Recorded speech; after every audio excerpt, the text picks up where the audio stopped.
La mayoría de nosotros, como hemos crecido, yo por lo menos crecí en una iglesia pentecostal, donde dice, si no hay ruido, no hay unción. Donde no hay poder, hay debilidad. Donde tiene que haber alguien que grita en el medio, como diciendo, se tiene que manifestar los demonios, tiene que haber sanidades, prodigios, maravillas. Ese es un estado que es real. La Biblia enseña sobre ese poder que es el dunamis. La Biblia enseña que hay 5 tipos de poderes del Espíritu Santo, que el preferido probablemente nuestro es el dunamis, la capacidad de hacer milagros, prodigios, calmar la lluvia y la tempestad, levantar la vara y que se abra el mar rojo, que nuestra sombra sane a los enfermos, tener autoridad en nuestra voz para poder echar fuera demonios. Ese es el poder dunamis. Está la energía, está el iscus, está lo que se llama exousia, que traspasa los límites de una nación a otra, y por supuesto está lo que se llama el kratos.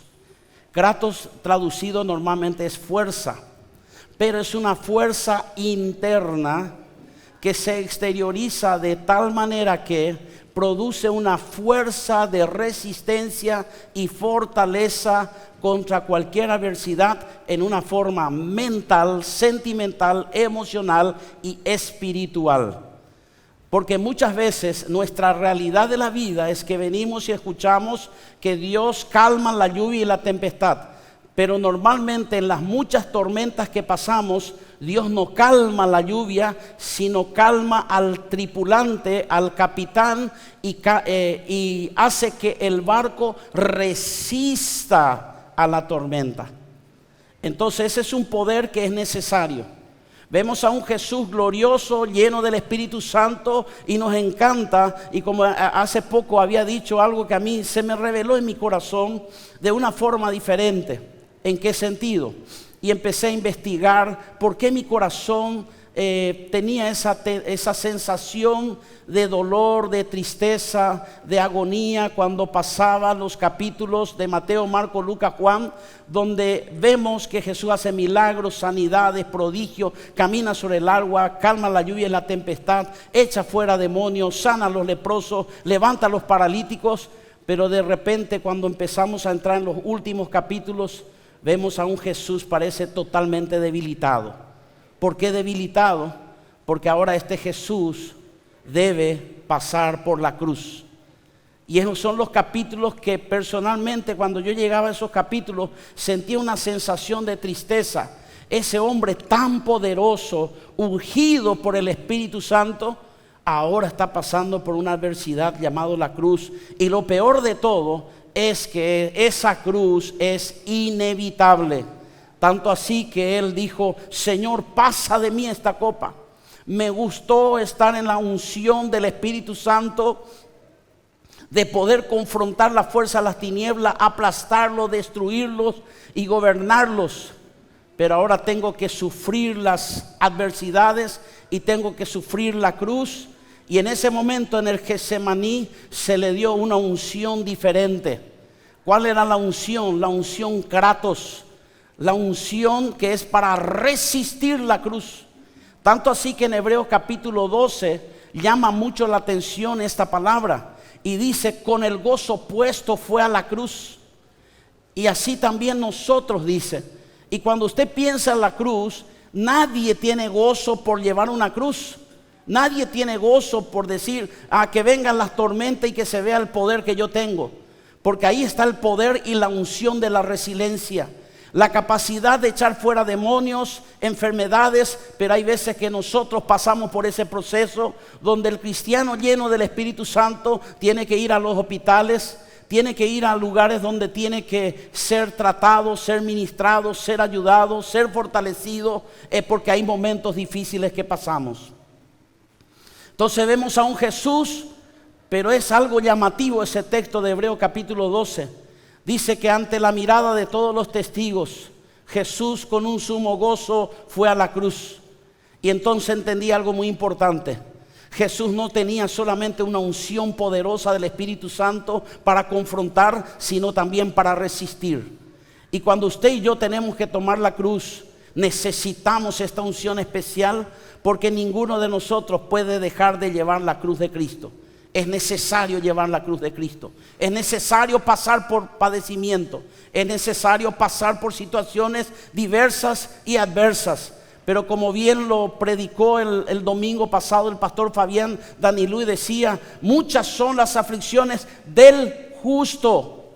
No dice del impío, dice del justo. El que vive bajo la sangre del Cordero, el que vive bajo el nombre de Dios, el que vive bajo la palabra de Dios, el que vive bajo los principios de Dios. Pero dice, muchas son las aflicciones del justo, pero Dios dice, de todas ellas te librará Jehová.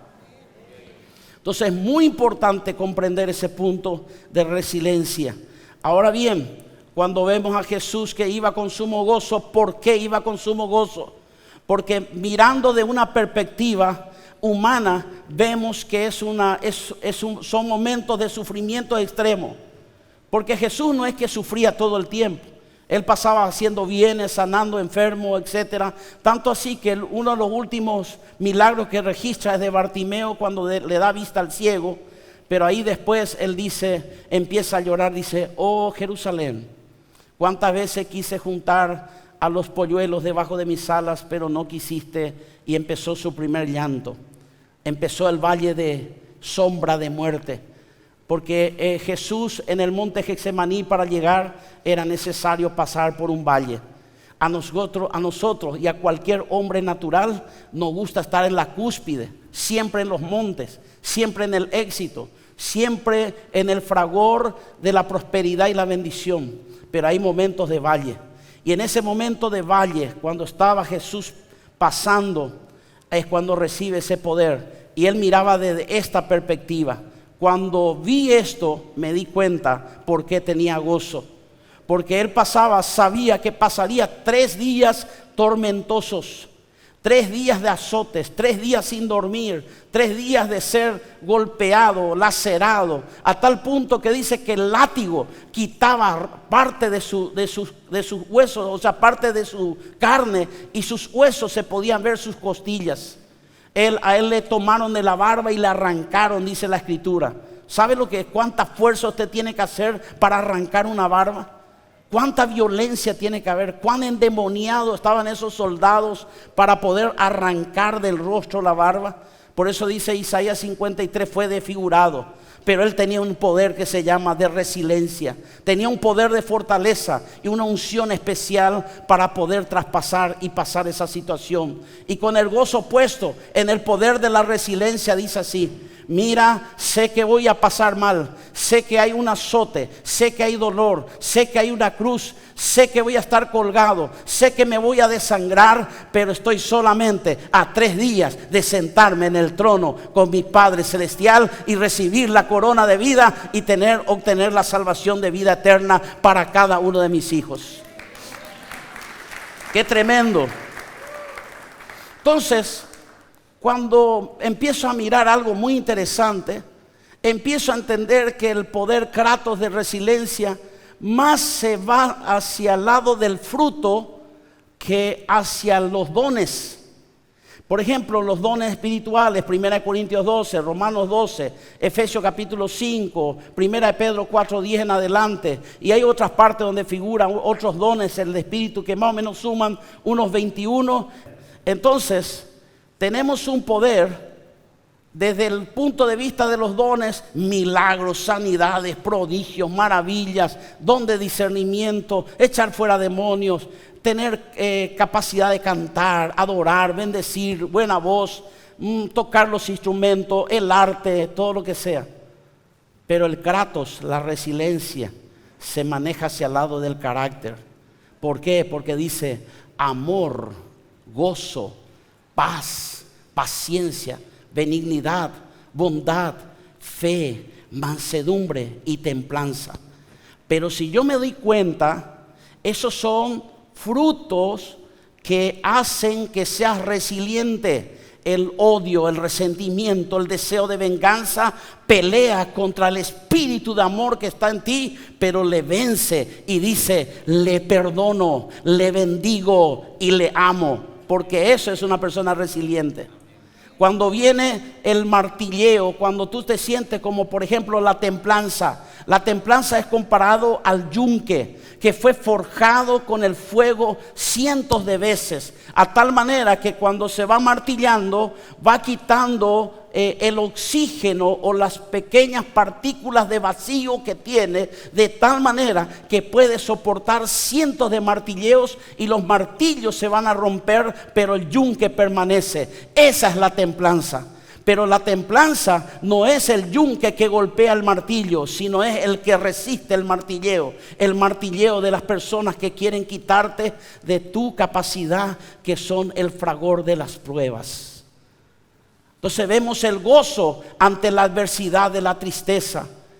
La resiliencia permite que usted pase momentos de tristezas, pero la resiliencia, la unción de resiliencia dice, sí va a pasar, ha pasado, he perdido a este familiar querido, he perdido esta amistad, he perdido, no sé, este mejor empleado, he perdido este compañero de trabajo, he perdido a mi novia, he perdido algo, pero dice, igual tengo gozo. No permitiré que la tristeza me golpee, me hiera.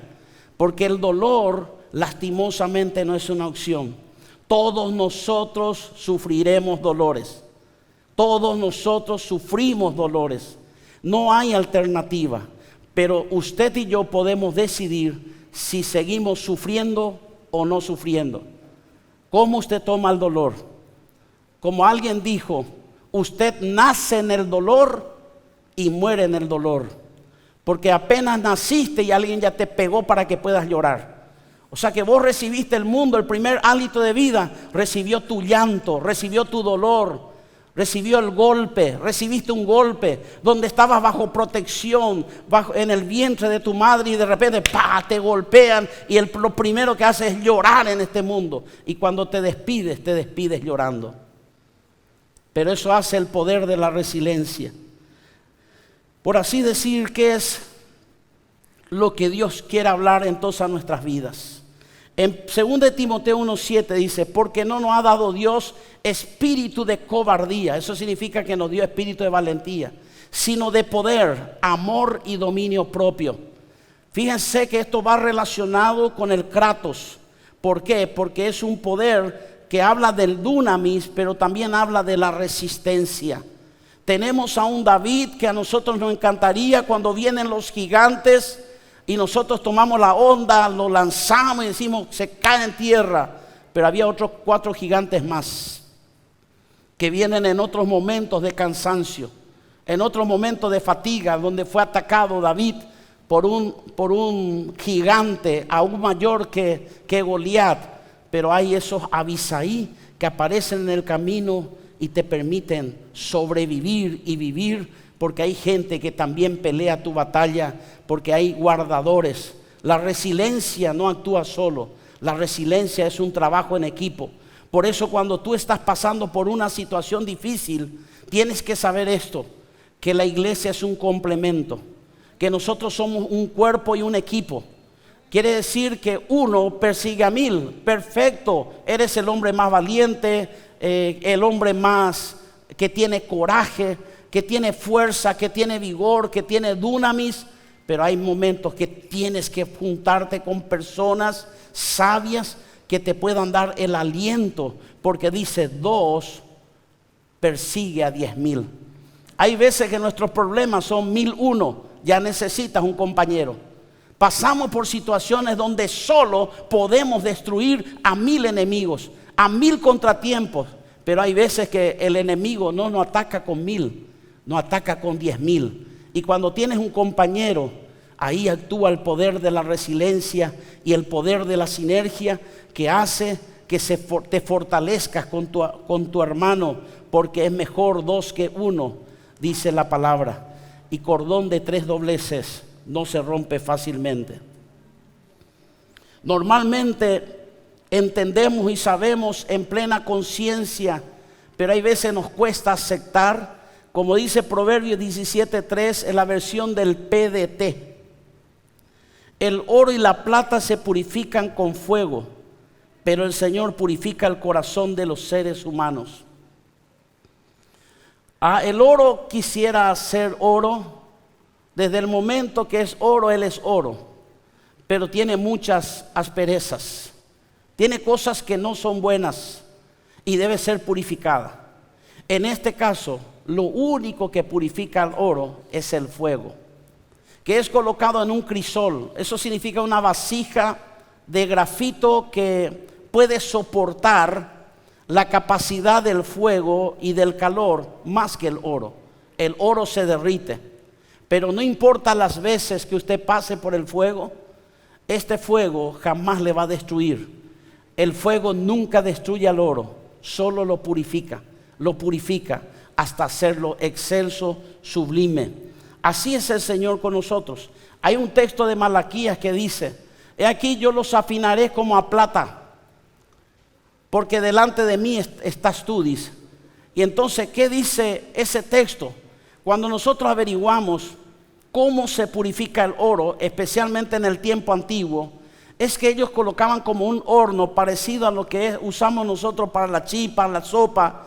En el guaraní le dicen el tatacuá o el horno de barro. Dice purificado en horno de barro. Por ave motivo el barro soporta mucho el calor. Y entonces dice que el platero se coloca delante de su obra con el fragor del fuego, mirando atentamente segundo tras segundo. ¿Por qué? Porque en la antigüedad no había un termostato que pueda decir tantos grados o menos grados. Entonces el platero no podía perder de vista la obra de arte. Él iba purificando, pero si eso calentaba mucho, se derretía la obra de arte. Pero si no tenía suficiente fuego, el fuego no podía purificar la obra de arte. Entonces había un punto intermedio. Y dice el Señor que en los momentos de prueba, cuando tú estás pasando por el horno de fuego, allí es donde Dios te está observando segundo tras segundo, porque no va a permitir, dice la palabra, ninguna tentación o prueba más allá de lo que tú puedas resistir. Quiere decir que todas las pruebas que tú estás pasando son pruebas que tú puedes resistir y que Dios está esperando que tú le pidas la unción de resiliencia para soportarla. Y entonces en su momento el platero mete el grafito y quita con la pinza y mira su obra de arte y vuelve a meter, lo quita, lo mete, hasta que de repente dice: ¿cómo puede saber el platero que la obra es perfecta? Dice que el platero puede ver que la obra es perfecta cuando su rostro se refleja por el arte de la plata. Se convierte en un espejo. Entonces Dios dice: necesito quitar las basuras de tu vida. Necesito quitar las impurezas. Y eso es necesario. Muchas veces nosotros, miren, es necesario pasar por ciertas situaciones. Vas a encontrar tu vehículo rayado y vamos a ver en la cámara, y ese justamente es el hijo de uno del ministerio de alabanza. Terrorífico, estos que cantan, sus hijos no tienen bajo sujeción, y usted ya explota y revienta todo, y entonces agarra usted y reacciona. Y muchas veces decimos, a mí me preguntan: pastor, dice, pastor, yo nunca pensé que iba a reaccionar así.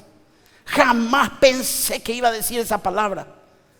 Y una vez o en varias ocasiones le digo a la persona, porque usted sabe que yo soy muy veraz y práctico y rápido con las cosas del Señor.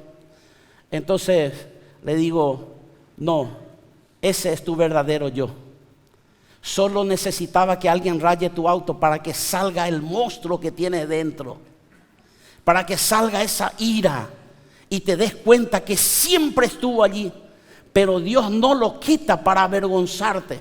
Dios lo quita para tratarte, decirte: necesito limpiar esa parte de tu lengua, porque tú cantas muy bien, Santo Cordero de Dios, aleluya. Pero cuando alguien te rayó el auto, dice: oh, aleluya, amén. Ahí esa parte ya no puedo decir nada, porque el fuego saca a la luz las asperezas. Tuve una ocasión y pedí, por supuesto, contar esto. Fui a ministrar en una casa 2, 3 veces a ungir. Pero los demonios se paseaban en la casa. Entonces dije, bueno, hagamos bien, parte por parte. Y ungimos toda la casa. Y un día una de las personas de la casa abre la puerta del depósito. Y cuando abre la puerta del depósito dice, ¡ah! Una mujer le gritó. ¿Cuánto quieren comprar esa casa? Abrió la puerta, pero ¿sabe lo que es? Cuando usted entra y alguien le grita, yo creo que la persona se paraliza, se le sube el cabello de punta, te agarra un escalofrío de los pies hasta la cabeza. Y me dijo, ¿por qué será? Y le dije, no te preocupes, es una señal de que muchos hermanos todavía tienen cosas en su depósito que tienen que tirar de la casa. Ellos van a habitar donde hay basura, en una forma de decir, donde hay cosas inservibles, donde hay cosas que tú tienes que quitarlo, porque eso molesta. Muchas veces nosotros tenemos un estilo americano de las casas. Yo vine convencido, como viajé muchas veces. Entonces usted entra en mi casa y ve, cuando está limpio por supuesto, y se acaba de limpiar, impecable todo. Pero quizás no tenga que abrir algunas gavetas. Se le van a caer zapatos, olla, no sé. No sé si me estoy explicando. Porque hay veces que por la apariencia todo es lindo, espectacular. Porque eso me gustaba, eso me gusta de la cultura americana. Usted entra a la casa y es impecable, todo cuadradito, todo con sus manijas, espectacular todo. Pero ¿quién sabe qué tiene en ese depósito? No se sabe, porque hay una puertita que lo cubre. Y muchos de nosotros tenemos cosas que solo va a salir con el fuego, con la presión, con el golpe. Ahí sale tu verdadera realidad. Ahí sale. Entonces cuando tú vas a venir al culto, cae una llovizna exactamente a 10 menos 20 de la mañana y usted dice, se viene el mundo encima, me quedaré en casa para guardarme de los raudales y proteger mi 4x4 todoterreno. Y ahí sale a la luz que usted necesita así de chiquitito una tentación para dejar de hacer lo que tiene que hacer.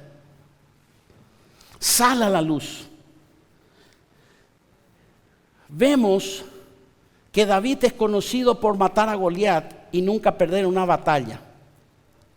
Pero me llamó mucho la atención este Salmo del 92 que habla mucho de la resiliencia.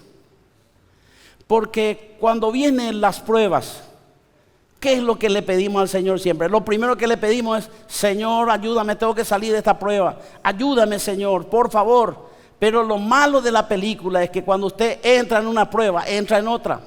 Y cuando entró en otra, todavía no salió de la primera, ya entró en otra. Y todavía no salió de la segunda, ya tiene 5 más problemas, tiene pruebas. Sale y entra. Y David se sintió así. Mire que es una realidad, porque por eso a mí me gustan los salmos. Cuando usted lee Efesios, dice, la iglesia sentado en los tronos celestiales, a la diestra del Padre, gobierna sobre todo imperio, potestad, y tiene autoridad sobre toda fuerza del mal, y tiene la autoridad como iglesia. Pero en los salmos vemos un hombre que está luchando y vemos que el hombre es humano. Aunque él sea rey y ungido, se cansaba. Aunque él era un rey ungido, lleno del Espíritu Santo, cantante de salmo, un adorador nato, un luthier, que significa uno que creaba inclusive instrumentos. Con todo eso, él dijo en el Salmo 3, oh Jehová, muchos son mis adversarios. Muchos son los que se levantan contra mí. Muchos son los que dicen de mí, no hay salvación ni aún en Dios. Y entonces usted dice, ¿se quedará David en esa condición?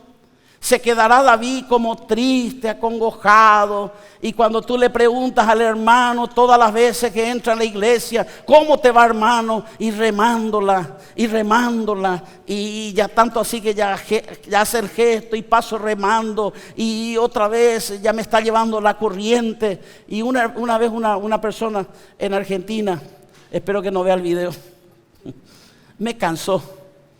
Cada vez que me iba de visita, me habré ido como 15 veces a esa iglesia, y me saludaba, él se acercaba y dice, ¿cómo está, hermano? Y remándola, y ponía su cara como, ten misericordia de mí. Ando remando, hermano, ando remando. Y usted, pastor, le digo, no sé, vete vos, le digo, yo ando con motor fuera de borda. Porque justamente esa es la resiliencia, el poder es ser, que es un potenciador.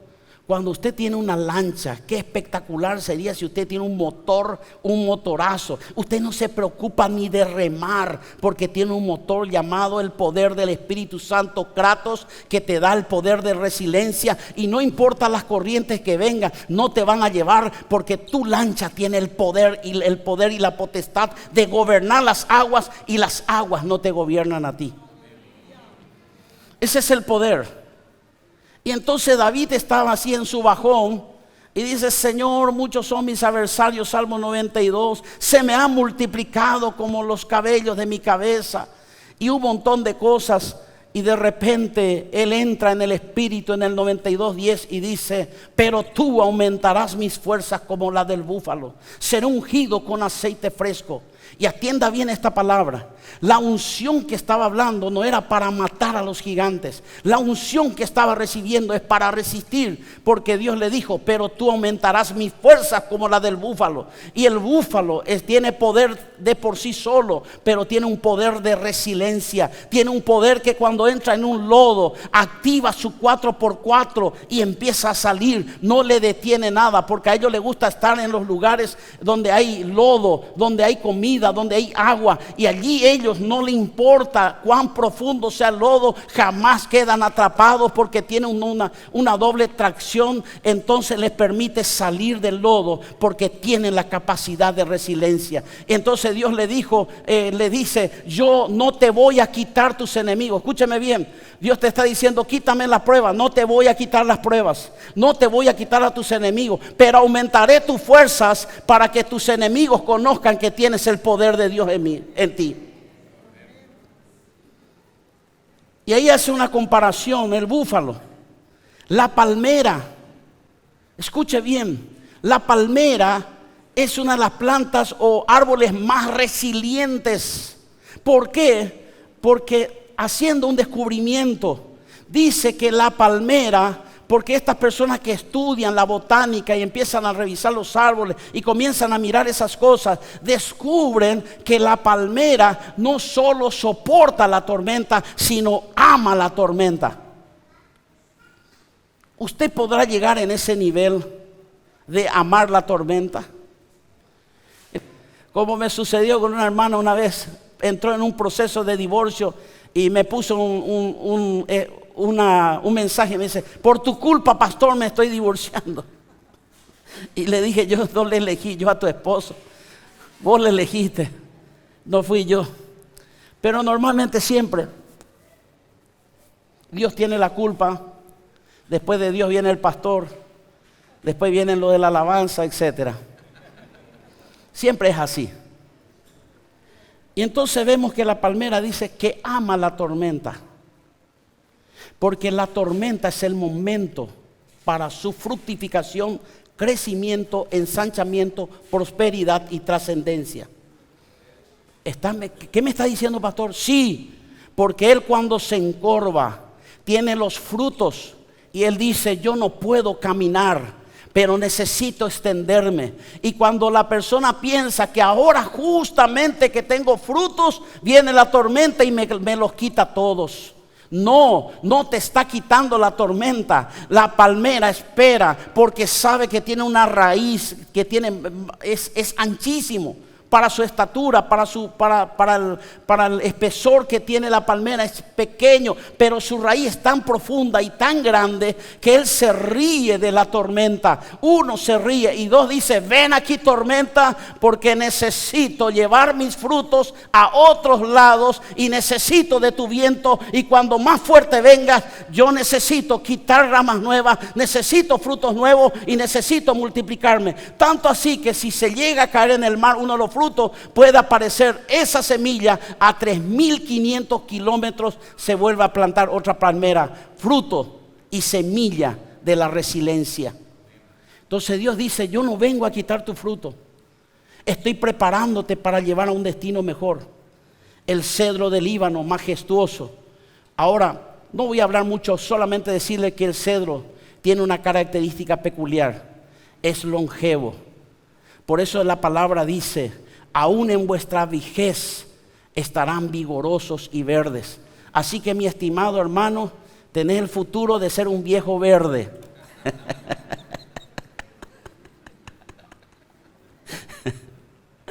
Un viejo verde. Dice: estará vigoroso y verde.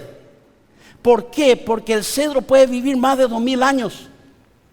Pero todos tienen parámetros de crecimiento, pero el cedro no lo tiene.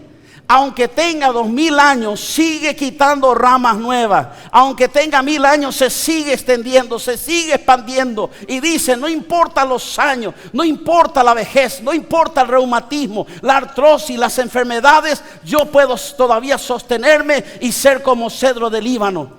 Y dice: pero tiene una sola condición. Cuando tú eres un búfalo, cuando tú eres una palmera y cuando tú eres un cedro del Líbano, dice: plantado en los atrios de Jehová.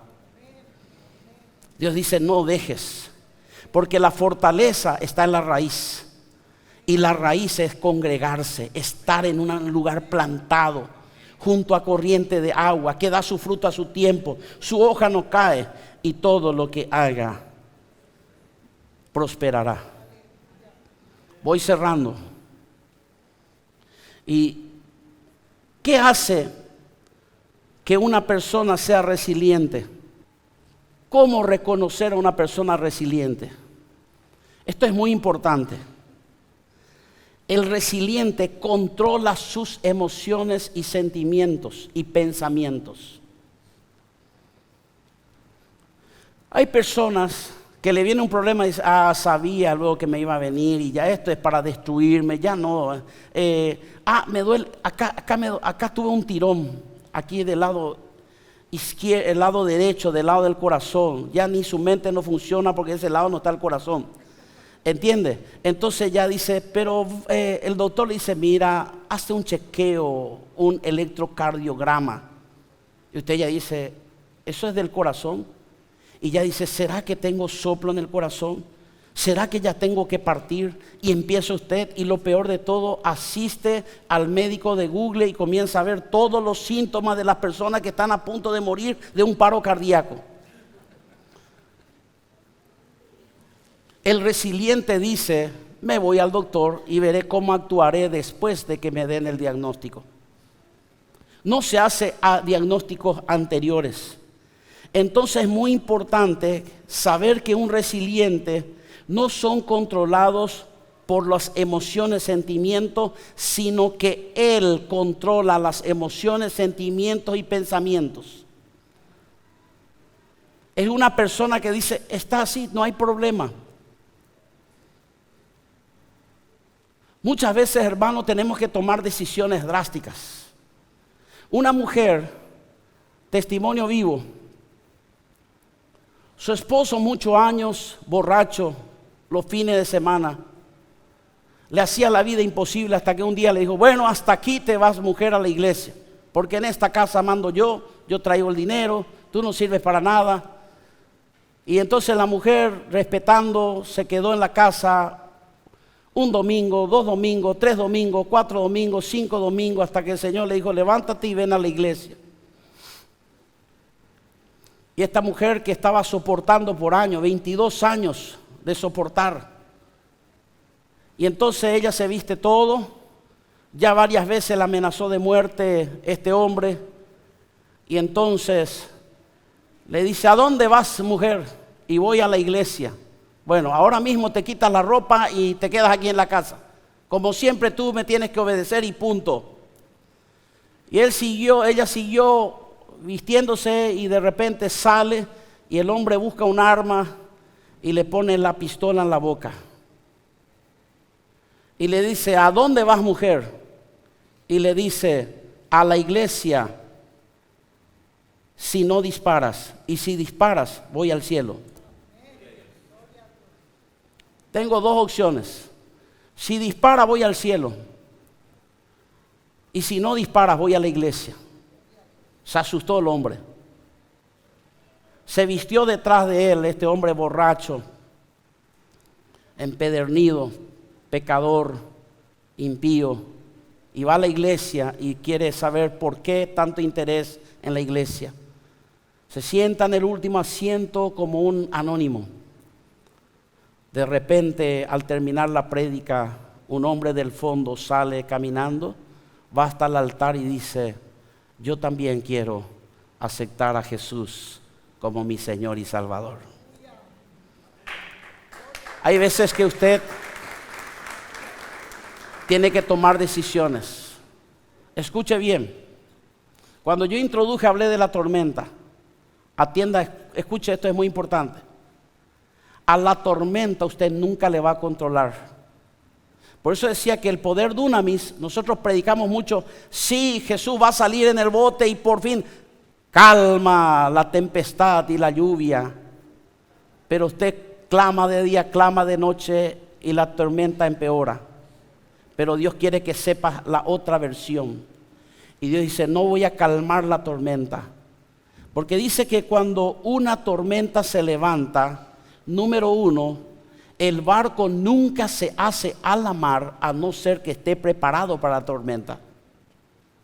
Y un capitán siempre es el que gobierna con mucha inteligencia, sabiduría y conocimiento. Tanto así que usted y yo algunas veces no vamos a controlar la tormenta. Diga conmigo, no puedo controlar la tormenta. Puedo controlarme a mí y a mi barco. No voy a poder controlar la tormenta, pero sí me puedo controlar yo y mi barquito. Y dice que los barcos modernos enfrentan olas gigantescas en la tormenta usando tecnología y técnicas de navegación. Hermano querido, cuando venga la tormenta, lo primero que tienes que abrir es tu manual de técnica de navegación. Abre las escrituras, ellas te hablarán del camino.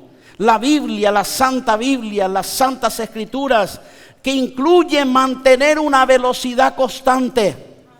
Es decir, que el barco no se detiene por la tormenta. Dice, el enemigo te pondrá tormenta y usted sigue caminando, sigue avanzando. Y de repente dice que para poder hacer frente a las olas, el barco busca con su timón el norte hacia donde le va a dar las olas para ir de frente para cortarla.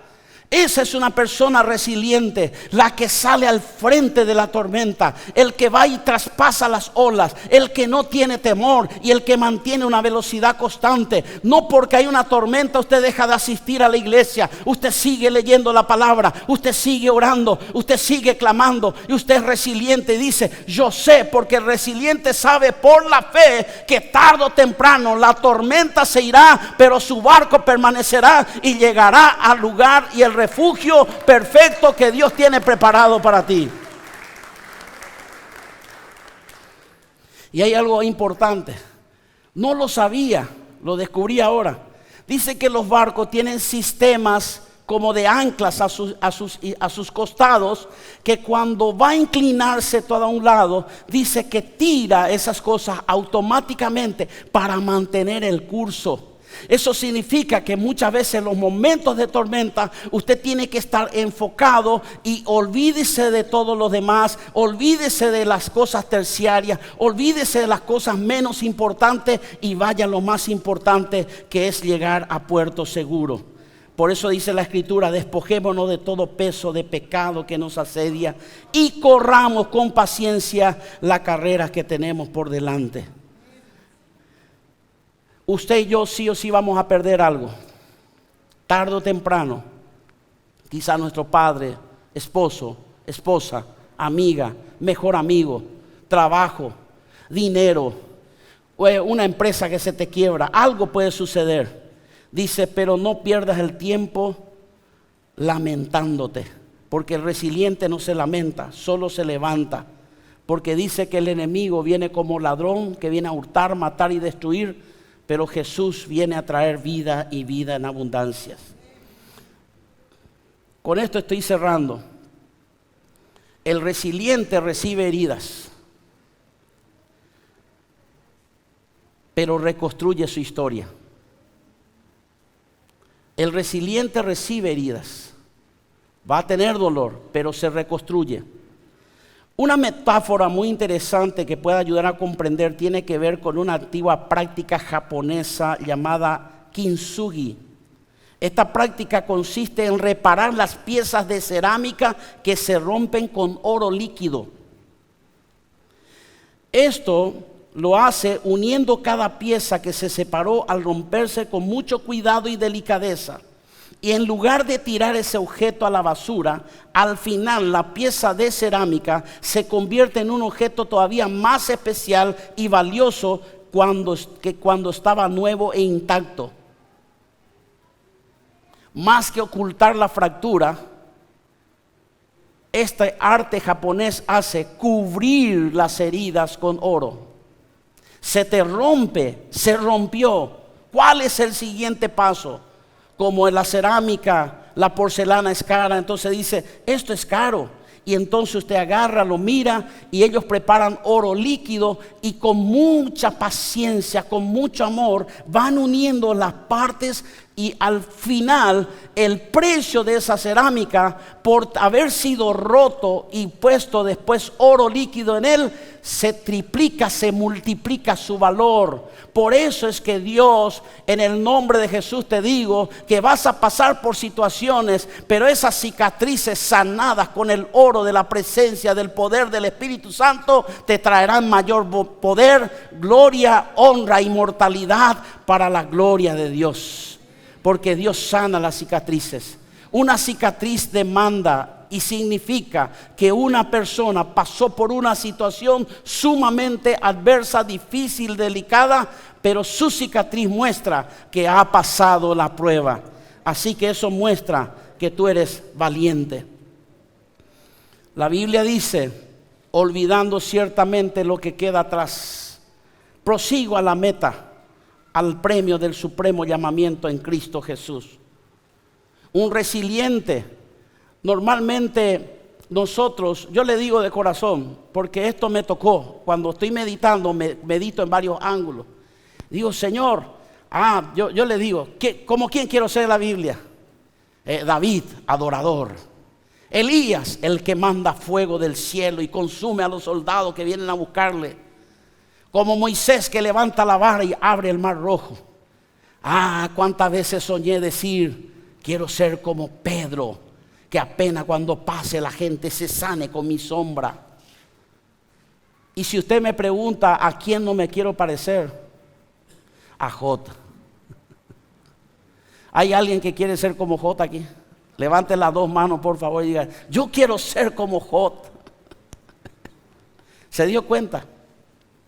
Ahora eso es algo particular para mí. Es un pensamiento particular. Yo no puedo decir la Biblia dice así y así es, así va a ser. Yo entiendo que el día de mañana, cuando yo vaya al cielo, voy a decir, Señor, yo ministré más de 4,000 casos de liberación, estuve cara a cara, les expulsé y esto. No, ese don es mío. ¿Qué hiciste tú? Entonces yo entiendo que la Biblia justamente dice que todos los dones, ministerio y operaciones con un solo motivo, crecer a la estatura de la medida de Cristo. Es decir, porque Jesús dice una parte, hay alguien que se va a sentar a mi derecha. Y los discípulos le dijeron, dos de ellos, déjanos sentarnos uno a la derecha y otro a la izquierda. Y dice él, solo mi Padre puede saber quién es. Y a él tiene la potestad de dárselo a quien quiera. Y siempre me pregunté, ¿quién será que se ha de sentar al lado derecho entre los patriarcas? Siempre pensé de esa manera. Moisés, poderoso. Pero cuando descubrí que la medida no va a ser de acuerdo a nuestra capacidad y nuestras obras de bien o dones o ministerios, me di cuenta que la persona más cercana al carácter de Cristo, que cumplió las 613 leyes del Antiguo Testamento y las 1050 del Nuevo Testamento, está muy alto el parámetro. Tanto así que cuando yo descubrí eso, le dije, Señor, déjame tener mi casa al lado del ladrón de la cruz, por lo menos eso, pero déjame entrar. Porque el parámetro es muy alto. Pero yo tengo una desconfianza en mi corazón que una de las personas más cercanas a que vivió lo que es el padecimiento y tuvo la victoria fue Job. Y si no está Job, es alguien como Job. Lo que era la máxima humillación se va a convertir en la máxima exaltación. Es un pensamiento particular y personal. Porque yo me di cuenta que muchas veces, hermanos, la resiliencia es importante tener. Y escúcheme esta parte porque aquí estoy cerrando. Eso, por ejemplo, es resiliencia. Yo le digo aquí, cierro y sigo predicando, ¿verdad? Y usted tiene poder de resiliencia y me soporta y dice, ah. Cuando yo digo con esto termino y no termino, ¿verdad? Y usted dice, acuérdese, Dios está probando y sale a la luz ahí que usted dice, ay, el asado se me está quemando y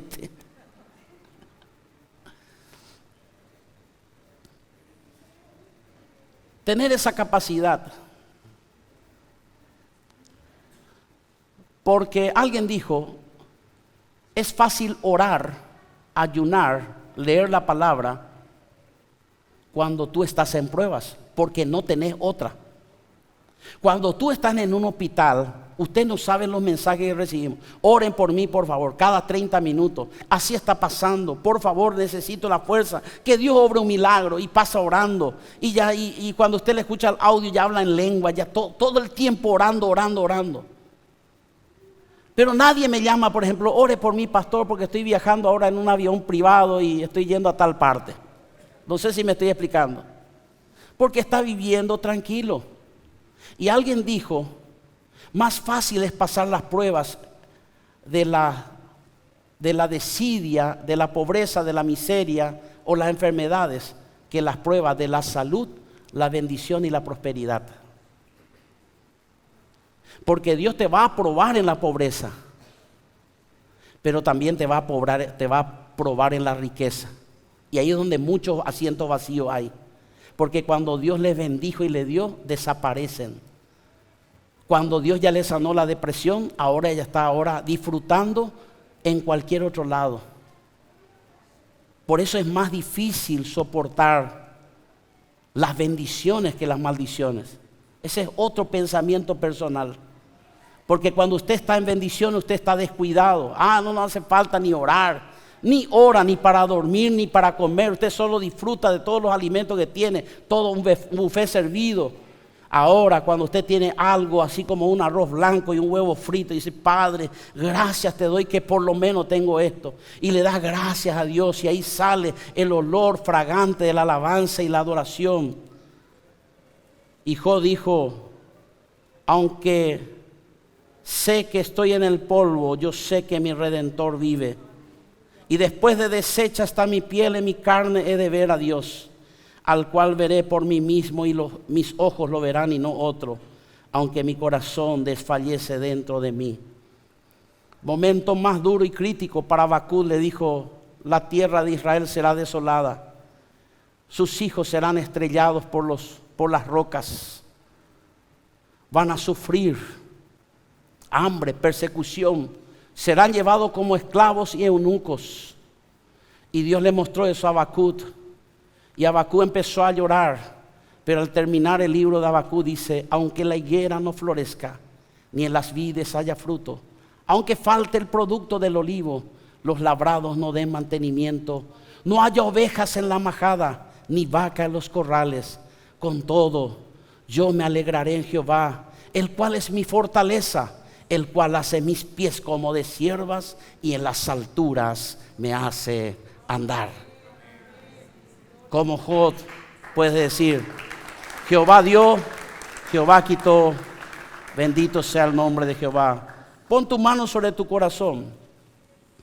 Padre, en esta mañana, dame la unción de la resiliencia, la capacidad y la fortaleza de soportar, Señor, los embates. Cuando ves Efesios capítulo 6, verso 10, dice: vestíos de toda la armadura de Dios, y en el poder de su fuerza habla del kratos, porque el casco es de protección, el escudo es de protección, es una fortaleza, el cinturón es preparación y estar atento, calzado del evangelio es para avanzar lentamente pero seguro, coraza de justicia es de protección, pero la única que ataca es la espada y defiende al mismo tiempo. Señor, vístenos de esa armadura, pero nos damos cuenta que muchas de las armas que tenemos que tener son más bien de protección, de cuidado, en el nombre de Jesús. En esta mañana, danos esa unción, necesitamos esa unción, en el nombre de Jesús, en el nombre de Jesús, danos ese poder. La resiliencia es ser una roca ante la lluvia, una palmera ante el viento, un cedro del Líbano ante la vejez, un búfalo ante el lodazal, el oro ante el fuego, el yunque ante los golpes, el ancla ante las olas, la santidad ante la tentación, la fe ante las pruebas, el amor ante el odio y resentimiento, el escudo ante las flechas, la esperanza cuando ahí no hay solución, es soportar la cruz sabiendo que hay una corona de vida, es vencer lo temporal para conquistar lo eterno en el nombre de Jesús. Sé bendecido y recibe el dunamis para enfrentar las fuerzas de las tinieblas, y recibe el kratos de Dios, la fortaleza de resiliencia para soportar y vencer cuando usted dirá: la tormenta pasará, pero mi barco llegará a destino, porque mi capitán es Jesucristo, el Hijo de Dios, y ningún barco tripulado por Jesús nunca se hundió, nunca se inundó, siempre llegó a puerto seguro, porque Él es el ancla de mi vida y el capitán de mi corazón y de mi barca. Gracias, Padre, gracias, Hijo, y gracias, Espíritu Santo de Dios. Amén.